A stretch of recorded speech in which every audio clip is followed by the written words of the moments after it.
Hello. So here we are. I have decided that I will be doing weekly story time on a Friday because if you have been to anything that I do, story is one of the pathways that I use for entering the feminine subconscious and probably deeper than that, the feminine collective conscious. So stories I love. And I'm sure that you are the same if you are here listening to this. You love telling stories, you love reading stories, and you definitely love hearing them. So the trick, as always, with any story that we hear is that you listen and allow your body to listen with your inner ear. Hello, Gwenny. We may have little people while we do this. Are you coming? I'm reading a story. Would you like to come too? Here we go. So you listen with your inner ear while your outer ear hears, and you just let it land, let it fall. Often what happens with a story is that we hear it, and if it's touched a sweet spot within us, what will happen is we'll have drop-ins over the next, I usually say 3 days, but who knows, up to 7 or 11 I think sometimes. But certainly in the 3 days post hearing the story, you'll have moments that just click in, that you register with, that vibrate out into understandings of how you see your world or the circumstances that you find yourself in at the moment. So we're not going to turn the page though, because I'm going to read this story, this one here about the birds. Why? Because this is the one I've chosen, and then we can read another one later. Okay. All right. So this is called The Bird Wife, an Inuit story. Yeah. I actually remember having this story read to me. Maybe so Gwenny can see. Can you see you there? Yeah. By my dad when I was little. Yeah. Yeah. Okay, here we go.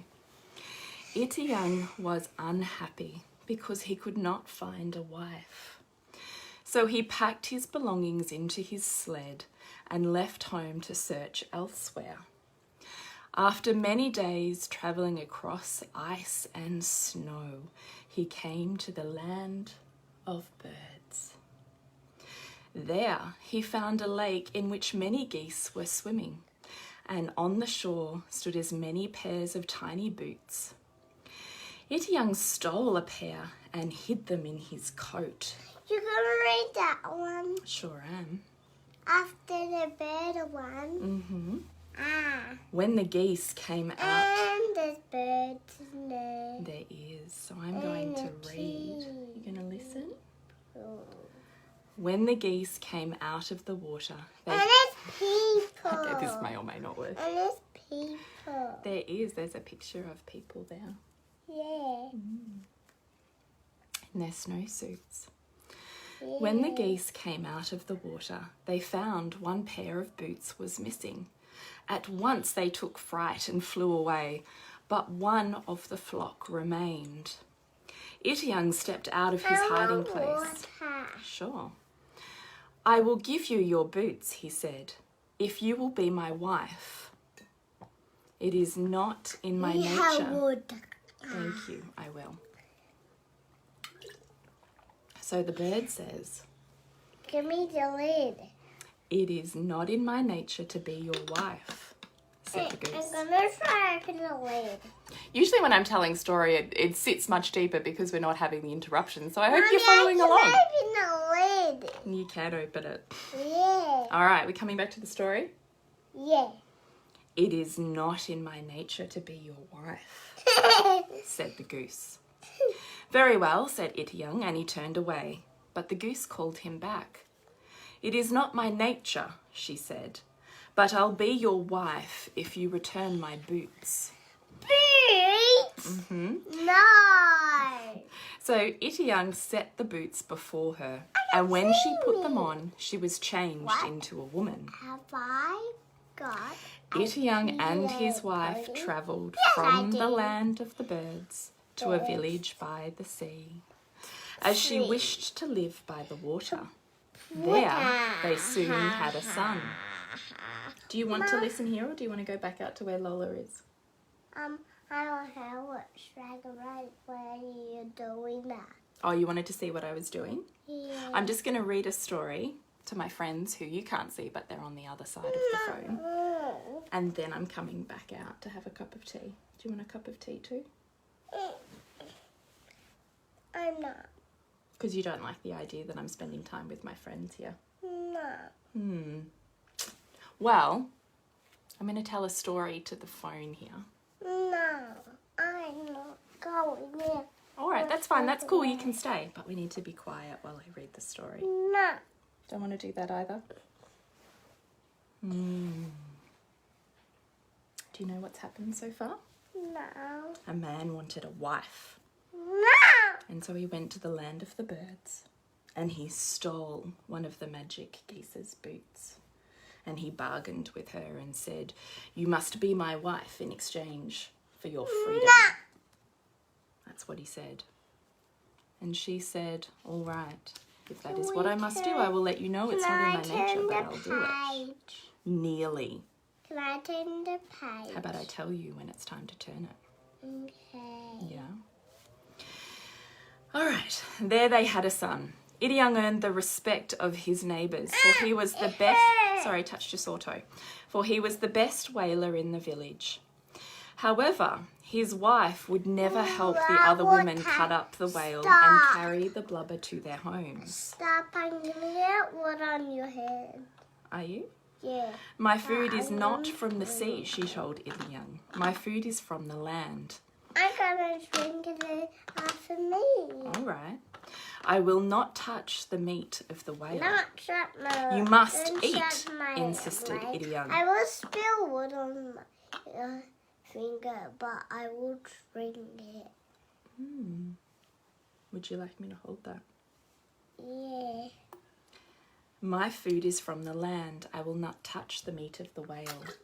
But you Let must me eat. shake it for you. Okay. Insisted It's Idiung. big got bubbles. It will fill your stomach. It's big got bubbles. This is turning out to be a disaster. We'll see. Next time I will do it without children. All right. You've got to try these things anyway, don't you? It will fill your stomach. Mom, let me have one. Oh, How about I read to here and then we can go and make a special drink? Yeah. Because I've just got to read to here and right now I'm right here. Yeah. All right. But his How wife... about I had this drink and then how about I had this drink? All right. Do you think you could have the drink very quietly so that I can finish reading here and here and then we can be done and I can come out and make your drink? How about you had one, two, that drink and then I had that drink. How about that's the deal?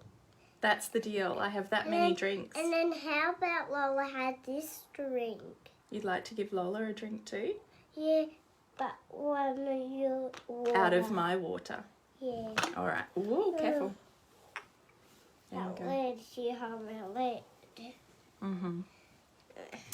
But his wife only cried and walked by the shore alone.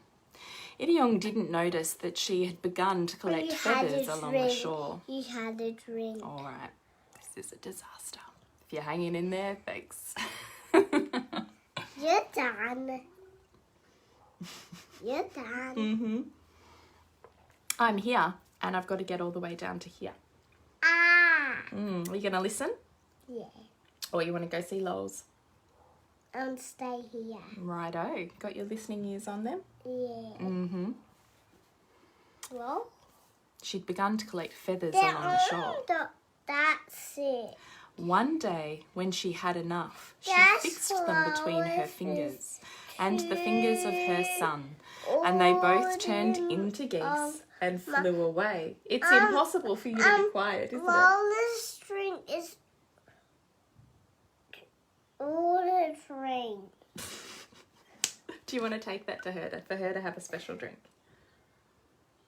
However, her had those drinks and then her had those drinks and how about her Alright. had those drinks? You can take it to her and count it on your fingers, and then you can come back and tell me how many drinks she had. Okay. Will you count on your fingers? Yeah. Mm-hmm. And they both turned into geese and flew away. Bye, Mum. Bye, Gwen. See you, Mum. See you, guys. See you later, Gator. When Idiung saw his wife and son fly beyond the clouds, his heart was broken. He no longer wanted to hunt or eat. He harnessed his dogs to the sled and set off to search for them. Idiung travelled across ice and snow for many months until he came to a lake where a man was chopping wood. Each wood chip that flew from the man's axe turned into a salmon and leapt into the lake. "Have you seen a woman and a boy?" asked Idiung. "Yes," said the man. "She lives on the island in the middle of the lake, but she has a new husband now." Idiung stared across the water in dismay. "I must see her," he said, "but I have no kayak." "I'll help you," said the man. He gave Idiung the backbone of a salmon and told him to lay it in the water. Idiung did as he was told, and the backbone of the salmon turned into a fine kayak which carried him across the lake. When he reached the shore, he saw the child and his mother outside their house. "Come home," pleaded Idiung. "You are my wife." "It is not my nature to be any man's wife, Idiung," said the woman. Her new husband appeared with a box in his hands. Out of the box flew 1,000 feathers which stuck fast to them. Then the woman, the child, and her husband were transformed into geese and flew away, leaving Idiung standing alone. So I love this story. I don't know how much metaphor I'm going to delve into in these stories, because I think it's really beautiful to actually let yourself disseminate and remember the pieces that you remember, and perhaps why you remember them and the meaning you attach to them, because I think in the end it doesn't matter what a dream journal or Jung said a snake represented, as opposed to what it represents as a feeling, sensation and memory and meaning to you personally. I love the metaphor in this particular story. I love the journey of the masculine and feminine, the hero's journey that you see in here, or the incomplete or complete culminations of those journeys. I think it's very much speaks to that, and to the nature of feminine change and ability to soar versus, be fed from the blubber. It's very interesting. I really enjoy it. So I would love to know what it speaks to for you. I would love to know what you hear in it, or perhaps what the metaphor brings up for you. I realise that was super clunky. That's what a toddler does. Usually I would hope that if you were listening to a story that you would be able to follow the vibrations of my voice, and we would dip a little bit deeper than what we were able to here, where I'm coming in and out of it. But that informs my practice moving forwards. I will make sure that I'm child-free when I read. I thought it might have worked, but she probably needs to be just a little bit older. And she's back. So I will see you soon. I really hope that you find something beautiful in that story. But he did. Oh, yeah? Yeah. Come here, over your lap. Yes, I will. All right. I will see you for a story next week. I'm going to go toddler.